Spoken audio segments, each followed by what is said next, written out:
আসসালামু আলাইকুম। আশা করি সবাই ভালো আছেন। আলহামদুলিল্লাহ আপনাদের দোয়ায় আমরা অনেক, অনেক ভালো আছি। দেখুন আম মাখা খাওয়ার জন্য সবাই বায়না ধরেছে। তাই ভাবলাম যে আম মাখা যখন খাবোই, ভর দুপুরবেলা রোদে গিয়ে ছাদে গিয়ে আম মাখা খাবো। দেখুন আমাদের ছাদে আবার কলও আছে। তার জন্য এখানে গিয়ে আমরা সবকিছু নিয়ে উঠেছি। এখন ওইখান থেকে আমগুলো একটু ধুয়ে পরিষ্কার করে নিয়ে তারপরে আমগুলো কাটবো। কি করি, কিভাবে আমটা মাখিয়ে দেখতে থাকুন, আমাদের সাথেই থাকুন। আমগুলো ধুয়ে একটু পরিষ্কার করে নেই আর কিছুটা পানি নিয়ে নিবো এখানে।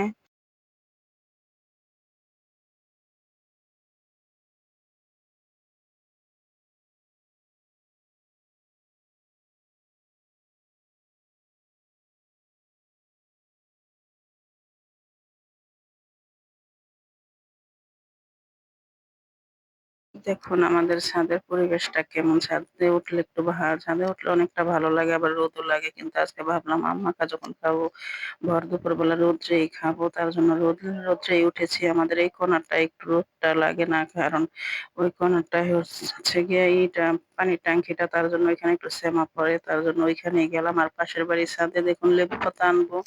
পাশের বাড়ির ছাদের থেকে আমরা সবসময় লেবু পাতা আমাদের দরকার হলে আমরা ছিঁড়ে আনি। এই বাড়ি আর এই বাড়ি ২ ভাইয়ের বাড়ি। সবসময় আমাদের বলাই থাকে যে লেবু পাতা আমাদের লাগলে নিয়ে নিবো। আমরা সবসময় নিজের হাতে ছিঁড়ে আনি। দেখুন আজকেও নিজের হাতে ছিঁড়ে আনতাছি। চারিপাশ কিছুটা দূরত্ব, পাশাপাশি বাড়ি ২ ভাইয়ের বাড়ি যেহেতু পাশাপাশি বাড়ি দেখুন লেবু পাতা যে কটা লাগে সে কটাই ছিঁড়ে নিলাম আমি।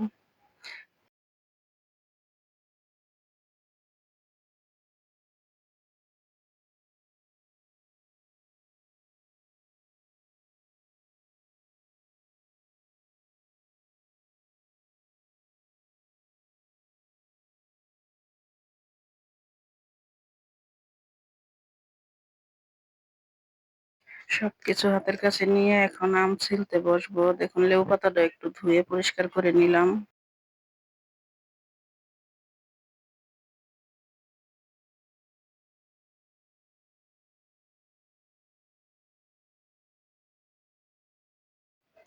এখন আম ছিলতেছি। সবগুলো আম ছিলে নিবার এখন ভাবতেছি যে আরেকটা বটি নিয়ে আসলে ভালো হইতো। দুজনে মিলে আমগুলো একজনে ছিলে দিত, আরেকজন কেটে নিতাম। কিন্তু বটি নেইনি, একটাই নিয়েছি। তার জন্য এক হাতেই কাটাকাটি করি। দেখি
আমার সবগুলো আমই ছিলা হয়ে গেছে। এখন আমার মেয়ে বলতেছে, "আম্মু আমের চিকলাগুলো দাও, আমি করবো, একটু খেলাধুলা করবো।" দেখুন ওদিকে আমার মেয়ে আবার খেলাধুলা করতেছে। ছাদে গেলে বাচ্চারা খুব আনন্দ পায়। কারণ আমি তো নিচতলায় থাকি। মানে তো নিচতলা অনেকটা অন্ধকার। ছাদে গেলে আমার কাছে অনেকটা ভালো লাগে। রোদ থাকলেও ভালো লাগে। দেখুন আমটা ভেবেছিলাম গ্রেটার দিয়ে কাটবো না। গ্রেটার দিয়ে কাটবো না। আমার মনে হয় বটি দিয়ে কাটবো। আমরা গ্রামে ছোটবেলা থেকে এইভাবে আম ঝুরি করে ভর্তা বানিয়ে খাই। দেখুন।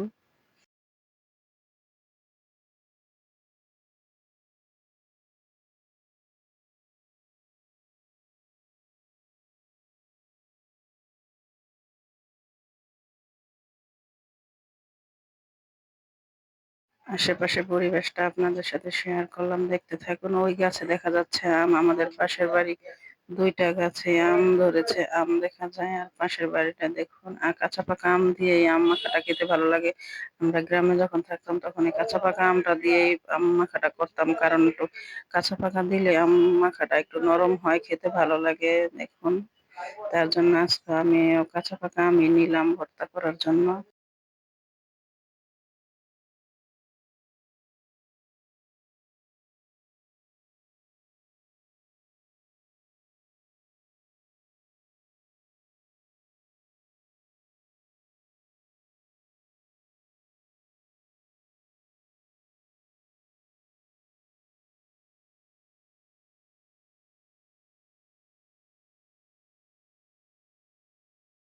ছাদে গেলে বাচ্চারা খুব আরামে একটু খেলতে পারে কিন্তু সময়ের অভাবে যেতে পারি না। বাচ্চারাও সময়ের অভাবে যাওয়া হয় না। ওদেরও পড়ালেখা থাকে, যেতে পারে না। ছাদে গেলে নিজের কাছেও ভালো লাগে, বাচ্চারাও আনন্দ পায়। দেখুন এখন আমি কাঁচামরিচ অল্প ২-১ টা কাঁচামরিচ দিব। কারণ যেহেতু বাচ্চারা খাবে অতটা ঝাল আমরাও খাই না। দেখুন আমি ২ টা কাঁচামরিচ পুরা দিলামও না। এখন আমি লেবু পাতাগুলো ছিঁড়ে একসাথে একটু ডলে নিব। এখানে চিনি, লবণ, কাসুন্দ সবকিছুই নিয়ে উঠেছি। দেখুন লবণটা দিলাম। চিনিটা, কাসুন্দটা আমাকে খুলে একটু সাহায্য করে দিচ্ছে হাতে। দেখুন চিনিটাও দিলাম। আর যেহেতু গ্রামের আম অনেক টক হয় আর টক আম ছাড়া আম মাখাটা খেতে ভালোও লাগে না।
দেখুন বাচ্চাদের জন্য আমি এখানে ছোট, ছোট কয়েকটা বাটি নিয়ে এসেছি আমার ছেলের জন্য আর আমার মেয়ের জন্য আরেকটা বাচ্চাকে নিয়ে এসেছি। আমাদের বাসায় আমরা একসাথে থাকি। ওর জন্য আলাদা, আলাদা করে বাটিতে দিয়ে দিচ্ছি। ওদের জন্য ওদের হাতে দিয়ে আমরা এক এ এবার একেবারে সবাই একসাথে খাবো দেখুন।